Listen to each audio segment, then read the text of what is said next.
La historia nos pertenece, nos otorga elementos para comprender el presente y, por lo tanto, actuar conscientemente en él. Interruptus. Escucha y comparte con nosotros la idea de que el pasado constituye lo que somos y lo que seremos en el futuro. Interruptus.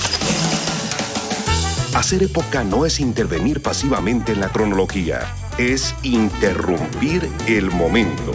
Interruptus. Pasado es presente.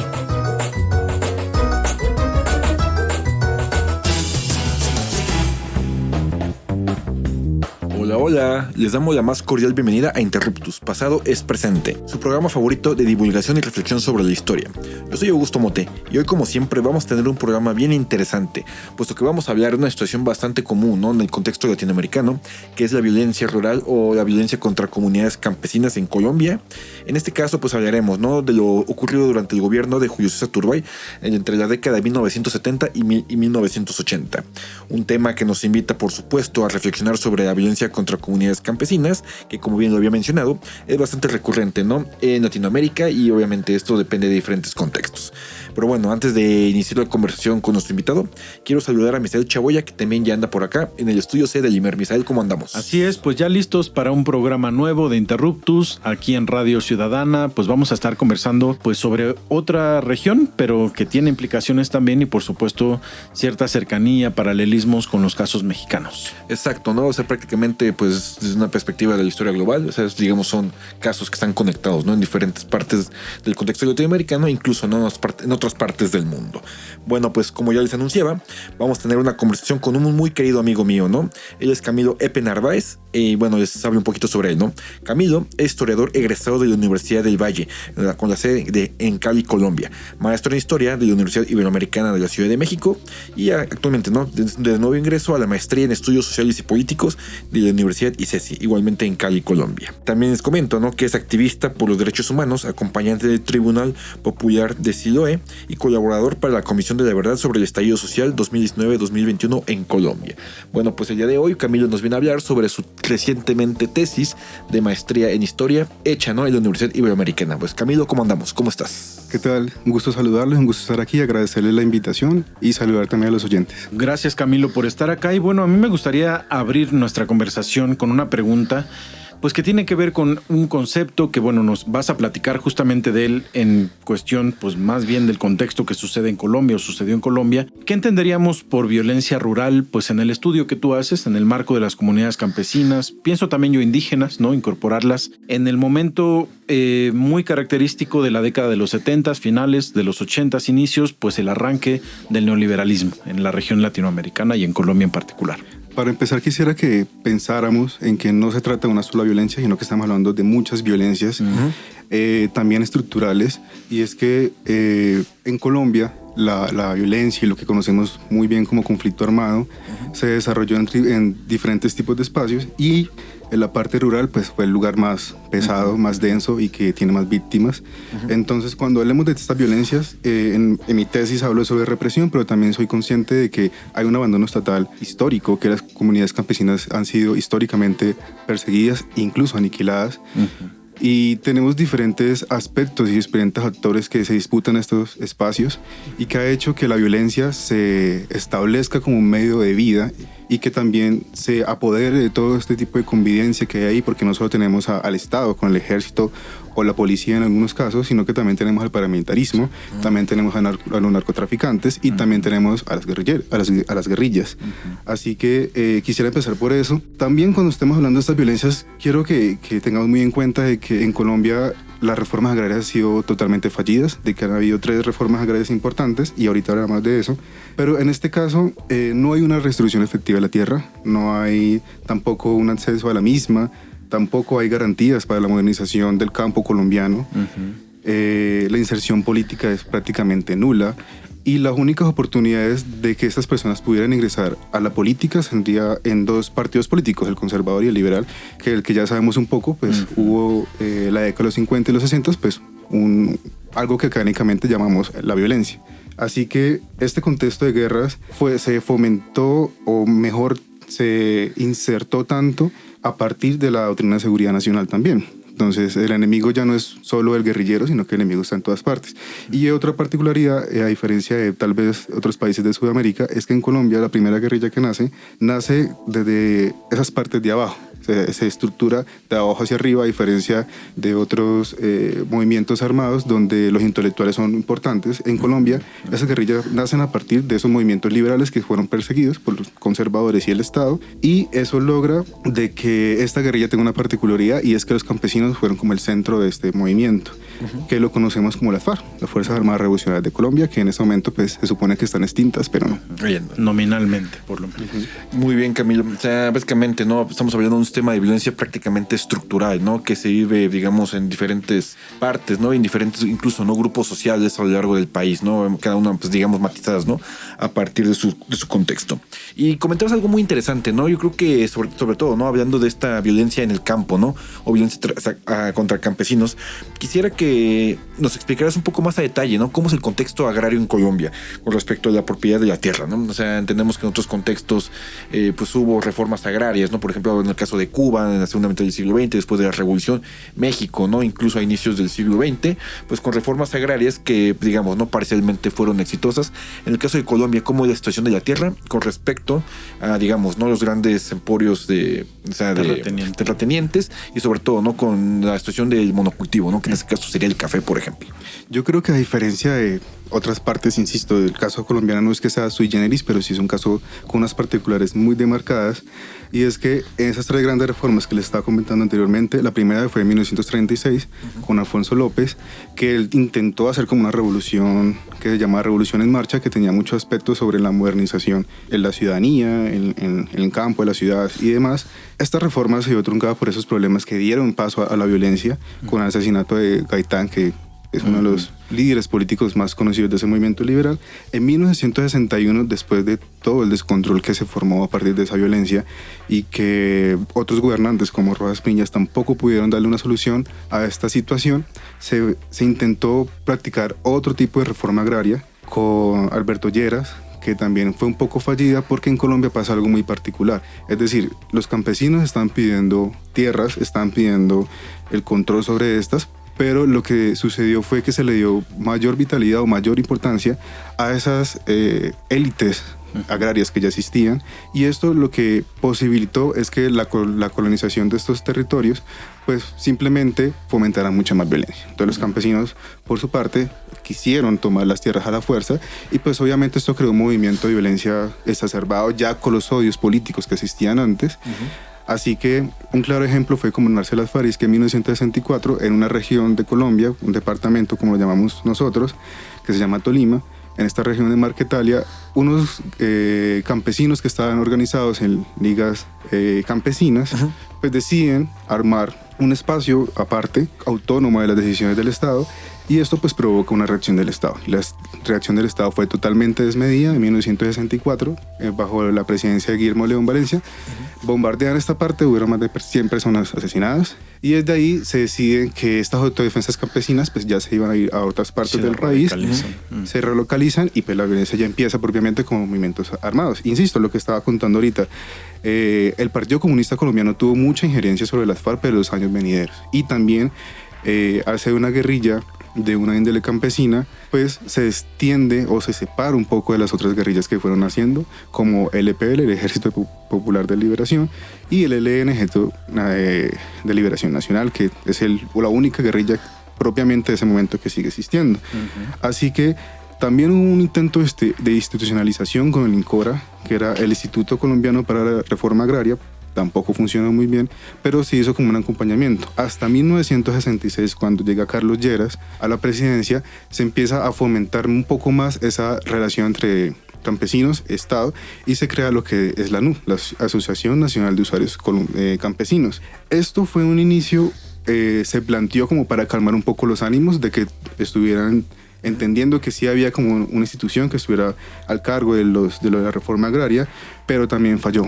Y falló en los términos de que ya los campesinos están politizados, ya los campesinos tenían una forma de organización y utilizaban esto como un medio para poder avanzar a otro tipo de espacios, y la radicalización empezó a ponerse un poco más fuerte. A mí me gustaría que nos platicaras un poco sobre cómo son los mecanismos de represión, de violencia y las formas también de justificación y legitimación, pues tanto del Estado colombiano como de otros actores, como nos lo has comentado, pues para reprimir, ¿no? Digamos, cómo es que se construye el discurso justamente de que el Estado colombiano tiene que avanzar, entre comillas, sobre las comunidades campesinas porque son rebeldes, porque son comunistas. ¿Cuáles son estos discursos y las formas también de violencia que se ejercen contra las comunidades? Hay una particularidad y es que el trabajo de investigación con el que yo parto nace en 1978 y va hasta 1982 con algo que llamó el Estatuto de Seguridad Nacional, algo que está ampliamente estudiado. Y a partir de este estatuto, pues, se empieza a nacionalizar un poco lo de la doctrina. No es que no estuviera, ya estaba, pero con esto, institucionalmente, a partir del Estado, se crea ese tipo de mandamiento, llamarlo de una forma. Esto quiere decir de que yo partí de que ahí empezaba como unos hechos represivos un poco más fuertes contra estas comunidades, pero me di cuenta que no, de que ya venía desde mucho más atrás y que en 1971, con todo este poco de pleitos que hubo a partir de el intento de reforma agraria, lo que se logra es que las élites se reorganicen y empiezan a atacar directamente al campesinado. Y a partir del gobierno de Misael Pastrana en 1971 se reúnen y hacen el Pacto de Chicoral. ¿Y este pacto para qué fue? Pues para decir de que la colonización de estas tierras iba a quedar en las élites ya establecidas y que todo lo que se intentara hacer a partir del campesinado pues iba a ser ampliamente perseguido. Entonces, en la década de 1970 hay no existía el delito de desaparición, pero sí existía el asesinato político, la persecución política, el desplazamiento sobre todo en esos territorios, y la militarización siempre ha sido muy, muy fuerte. Exacto, es una violencia, ¿no? Estructurada, ¿no? De aparatos represivos, ¿no? Por parte del Estado. Bueno, pues ahorita Camilo nos ha ofrecido una serie de llaves, ¿no? Que serán muy interesantes para el segundo bloque del programa. Bueno, y precisamente, ¿no? Amigas y amigos, tenemos que hacer el corte, y como escuchan, estamos conversando con Camilo Epe Narváez sobre violencia rural en Colombia. Recuerden seguirnos en nuestras redes sociales, Facebook e Instagram, y antes Twitter. A mí me gustaba cuando era más Twitter, que este nombre que le puso el señor Musk. Y también pueden escuchar nuestros programas en www.imer.mx/programas. Y también en YouTube. Volvemos en unos segunditos, no se vayan.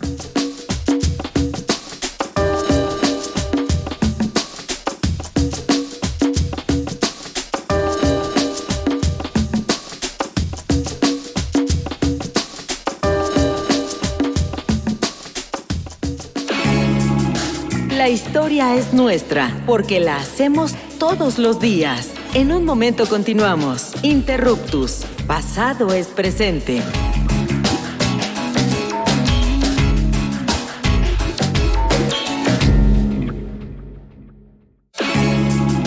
No somos los mejores del mundo, pero sí los mejores del rumbo. Continuamos en Interruptus, conocimiento histórico para que no te tuerza la policía intelectual.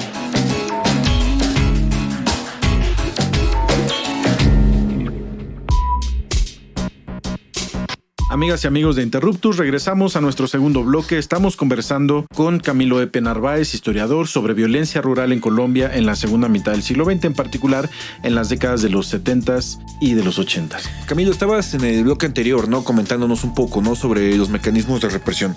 Y ahora, pues, como sabemos, ¿no? Justamente tu investigación se centra, ¿no? En el gobierno de Julio César Turbay entre 1978 y 1982. ¿Por qué estudiar la violencia o esta problemática exactamente durante este periodo presidencial? Porque a partir de la investigación que yo he adelantado me he dado cuenta de que hay un vacío. Vuelvo, insisto, este tema ya ha sido muy estudiado sobre el estatuto y sobre todo de las comunidades campesinas, pues hay mares de tinta sobre este tipo de temas.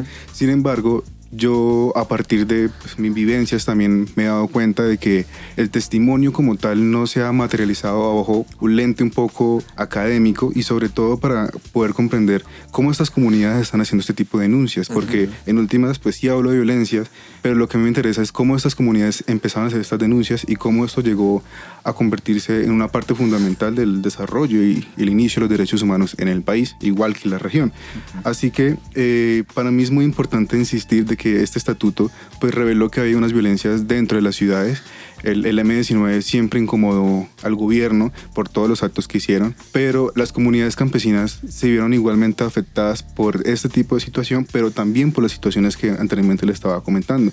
O sea, cuando uno se empieza a establecer una línea de mediana duración contra las comunidades campesinas, pues se ha dado cuenta de que es una violencia que es cíclica, que es estructural y que es básicamente permanente, porque hasta el día de hoy esas violencias no han desaparecido. Y ya como para ir dando un poco la idea de por qué insisto tanto en esto, cuando uno se pone a investigar sobre este tipo de comunidades, se da cuenta que hay informes en el Centro Nacional de Memoria Histórica, la misma Comisión de la Verdad, y también hay un informe de justicia que habla de las 430.000 personas que han asesinado durante el conflicto armado en Colombia. 250.000 fueron campesinos. O sea que el número es desproporcional. Y mi investigación lo que trata es no entender esas cifras, porque cifras hay muchísimas, sino darle una cara o darle una visibilidad y una humanidad a esas cifras, hablando de cómo ellos hacían las denuncias y por qué hacían estas denuncias, sabiendo de que no solo era el Estado, sino que eran los mismos guerrilleros, también los paramilitares, etcétera, etcétera, etcétera. Y fíjate que creo que es muy claro que hay una organización política gubernamental del Estado colombiano abiertamente oligárquica, ¿no? Es decir, se le conceden todas las facilidades para que ciertas familias en distintas regiones terminen controlando las tierras y todo lo que hay en ellas, incluyendo justamente a la gente que vive ahí, ¿no? A mí me gustaría justamente que nos platicaras un poco sobre cuáles son estas consecuencias de las formas de represión. Seguramente desplazamiento, además del asesinato, como ya tú lo has dicho, de varios cientos de miles de personas. ¿Qué pasa además con los territorios? Una vez que han sido desplazadas las comunidades, ¿no? Una vez que han sido asesinados miles o decenas de miles o cientos de miles de campesinos, ¿qué pasa en estos territorios? Estos territorios, hasta el día de hoy, pues las comunidades, Colombia pasó de ser un país meramente rural a ser un país más bien citadino, si lo queremos pensar de esta manera, y es que durante la época del conflicto armado, más de 7 millones de personas fueron desplazadas internamente. Y estamos hablando que el 81% era campesinos. En las grandes ciudades como Bogotá, Medellín, Cali, podemos ver todo ese movimiento humano que llegó a estas ciudades. Más allá de también hablar un poco de desplazamiento, también me gustaría que pensáramos en conjunto de que esta violencia se trasladó a las zonas de las ciudades, pero siempre estuvo muy presente en las zonas rurales. Las consecuencias son muchísimas. Una de las consecuencias fundamentales, y es una de las cosas que insiste por lo menos el gobierno de Gustavo Petro el día de hoy, es que esa reforma ha impactado tanto a Colombia que Colombia depende meramente de la agricultura y no da abasto. Porque no tiene quien viva en esos lugares, no tiene una reforma clara. Es una iniciativa que por lo menos en México ya tiene más de 100 años y en Colombia no se ha logrado, y probablemente tampoco se vaya a lograr en los próximos 50 años si uno quisiera pensar. Pero el hecho de que exista todo ese tipo de actores discutiendo, confrontándose violentamente en estos lugares, pues ha llevado a que también el campo colombiano ya esté más en el abandono estatal de lo que ya estaba. Entonces, no solo fueron los guerrilleros en estos lugares, porque los guerrilleros también fueron violentos. No solo fueron los paramilitares, que también fueron violentos, sino que pensemos también en la lógica del narcotráfico, que eso en los años 80 fue que totalmente desmoralizó el movimiento y hubo genocidio contra movimientos políticos, hubo genocidio contra las comunidades étnicas, y claramente también lo hubo con las comunidades campesinas. Entonces, analizar este tema en Colombia es establecer muchos eslabones que van muy juntos y son un poco dependientes también, pero son cositas que van saliendo y que están muy presentes. Entonces, por eso es como mi insistencia en pensar en que las consecuencias son más graves de las que tenemos imaginadas, y que este tema, a pesar de que esté muy estudiado, pues está todavía muy presente, y que pues es necesario que se vuelvan a tomar pensando que Colombia es un país mayoritariamente agrario. Exactamente, ¿no? O sea, yo creo que lo habías comentado, ¿no? Esta investigación, pues de cierta manera, ¿no? Pues da cara a este enorme número, ¿no? De personas que fueron asesinadas, ¿no? Y sobre todo, pues también, no sabes, una cuestión pues de violencia en que es perpetrada, ¿no? Por diversos actores, ¿no? En este caso, pues la guerrilla, ¿no? Como uno de tantos perpetradores de la violencia contra comunidades campesinas, ¿no? Y sobre todo, pues ya digamos, ¿no? Como una especie de reflexión final, ¿no? Quisiera que nos platicaras un poco, pues, cómo encuentras los paralelismos, si es que los hay, con los contextos de violencia rural en el contexto latinoamericano. ¿Qué nos podrías decir de esto? No quisiera cometer un anacronismo y tampoco hablar de un tema que pues no conozco a profundidad, pero me gustaría pensar que hay algunos casos similares de Colombia, como el de Guatemala y también en México. En Sudamérica, mayoritariamente estos casos son distintos porque las guerrillas y estos movimientos nacen en las ciudades, pensando un poco en Argentina, un poco en Uruguay, pero en Colombia son muy diferentes, así que quiero hablar un poco más desde Colombia, y es que estos movimientos armados, pues casi que las FARC fueron establecidas por estos campesinos, a pesar de la influencia de los académicos después.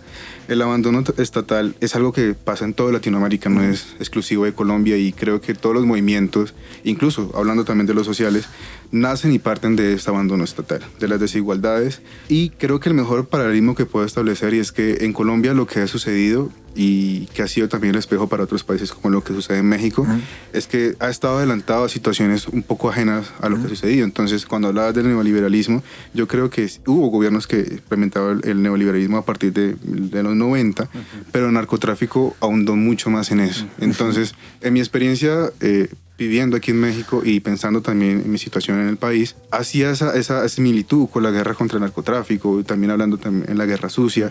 Y creo que en México ahorita está viviendo un poco lo que Colombia vio en los 80s, con los atentados, con el paramilitarismo, pensando no solo en los narcotraficantes más conocidos, sino también pensando en esos carteles y en toda la forma en cómo cambió el país.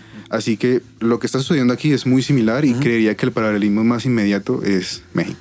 Sí. Y para México creo que Colombia es también como el referente, ¿no? Previo. Sí, y hablabas, ¿no?, de una cuestión pues muy interesante, ¿no?, que es el abandono estatal. O sea, al menos, ¿no?, en la experiencia mexicana, pues el abandono estatal, ¿no?, hacia los campesinos en la década de los 60 fue un factor clave, ¿no?, para el surgimiento de las guerrillas, ¿no? También vemos muchos casos, ¿no?, de violencia rural en Chihuahua, en la región de La Laguna, en Chiapas y en otros lugares de México, pues que motivan, ¿no?, incluso a comunidades a desplazarse a la ciudad en un contexto pues de amplio desarrollo industrial, ¿no?, como lo fue la década de los 50s y 60s, ¿no? Y este abandono del campo y sobre todo genera violencia, ¿no? Por ejemplo, las famosas guardias blancas, pues que llegan a un momento de estallido o tensión social que motivaron levantamientos, ¿no?, como el asalto del Cuartel Madera en 64 o la guerrilla rural en el estado de Guerrero, ¿no?, con los caficultores de la Sierra de Atoyac. Pues creo que es un tema, como tú lo dices, estudiado, pero entre más es tan complejo, así como nos lo haces entender, que entre más estudias, como sacar más información. Y sobre todo, pues pudiera parecer que entre los 70s y hoy, pues han pasado ya varias décadas, pero hay mucha gente y testimonios de gente que vivió ese desplazamiento, que los puedes ubicar en las ciudades, y que en las mismas ciudades se nota también, pues como hay un proceso que ese desplazamiento genera a su vez, pues desarraigo, ¿no?, una descomposición y una desarticulación social. Platícanos un poquito de eso, digamos, tú como pues integrante de esta gran comunidad que es el país de Colombia, ¿cómo lo vives así? ¿Cómo lo planteas desde tu propia experiencia de vida? Creo que al ser caleño, pues vengo de la ciudad de Cali, uno puede notar todo ese tipo de movimientos, porque el oriente está construido a partir de toda esta base laboral, étnica, porque es población afrocolombiana, que viene desplazada de todo ese conflicto del litoral pacífico. También tenemos las partes de las laderas de la ciudad, que es uno de los sitios que más quiero, que es Siloé. Este lugar está construido también de comunidades étnicas y comunidades del norte y del Cauca y de Nariño, que vienen siendo como también unas comunidades indígenas. Así que pensando un poco en la actualidad, cuando uno escucha que Cali es de las ciudades más peligrosas que hay en el mundo, es por eso mismo, porque siempre hubo ese abandono estatal y estas personas tuvieron que moverse de sus lugares de vida, y eso ha llevado a que todos esos problemas que no se solucionaron en el campo en su momento se trasladen a la ciudad. Y en Entonces, la ciudad tampoco hay cobertura. En Colombia hay algo que es muy, muy particular, y es que hay algo que se llama BACRIM, que son bandas criminales. Entonces se desarrolla a partir de todo ese narcotráfico. Ahorita también los movimientos armados, como las disidencias que vienen de las FARC, de esos acuerdos, pues también manejan la ciudad, y ellos también están en el campo y también están en la ciudad. Entonces todos esos problemas que no se solucionaron en su momento llegaron y se trasladaron y se asentaron en la ciudad, y ha hecho que la ciudad tenga una dinámica de violencia estructural absurdas, y que pues, mundialmente es conocida por eso. Que han sido también explotadas justamente como parte de una especie de turismo y de pornopobreza y un montón de cosas que aparecen, y que Colombia, lamentablemente por esos asuntos, ha sido mundialmente conocida, ¿no? Bueno, pues llegamos al final, se nos acabó el tiempo. Te agradecemos mucho por esta conversación, Camilo. Ha sido muy rico también entender desde otra mirada, desde la mirada de las comunidades, pues las consecuencias justamente de esta violencia o de estas violencias que se viven en torno al desplazamiento, al narcotráfico, a las guerrillas. Así que pues esperemos contar con tu presencia en otra ocasión. Estuvimos conversando con Camilo Epe Narváez, así que gracias. Agradecerle la invitación. Y bueno, como siempre agradecemos a el Instituto Mexicano de la Radio, a Radio Ciudadana por este espacio público que adoramos. También queremos agradecer como siempre a Edgar Zárate, que estuvo en los controles técnicos, y a Hernán Nájera, nuestro productor, que hace posible que usted nos escuche. Les invitamos a que también pues reproduzcan, busquen nuestros programas previos en imer.mx/programas o en nuestro canal de YouTube en Interruptus Radio. También escríbanos a nuestras redes sociales y por supuesto a las redes sociales de Radio Ciudadana. Nos escuchamos el próximo lunes en punto de las 4 en el 1350 de AM. Gracias y hasta luego.